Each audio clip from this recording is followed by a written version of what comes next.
আহলান সাহলান, মাহে রমজান।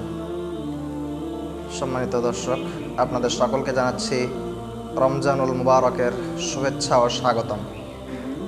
আজকে রাত থেকেই আমরা তারাবির সালাত আদায় করব এবং সেহরি সম্পন্ন করব এবং আগামীকাল থেকে আমরা সাওম পালন করব ইনশাআল্লাহ।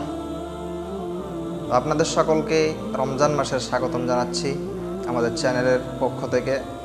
এই মাসে আমাদেরকে ঈমান এবং আমলের সহিত বেশি বেশি সৎ কাজ করার তৌফিক আল্লাহ তাআলা আমাদেরকে যেন দান করেন। আমরা বেশি বেশি আমল করতে পারি, কোরআন তেলাওয়াত করতে পারি, বেশি বেশি নফল নামাজ আদায় করতে পারি এবং মাহে রমজানের পবিত্রতা বজায় রেখে যেন আমরা চলতে পারি। আমরা এই দোয়া আল্লাহ তাআলার কাছে করছি এবং আপনাদের জন্য দোয়া করি। আপনারাও সুন্দরভাবে সুষ্ঠুভাবে রমজানে সাওম পালন করুন, নফল ইবাদত করুন, কোরআন তেলাওয়াত করুন।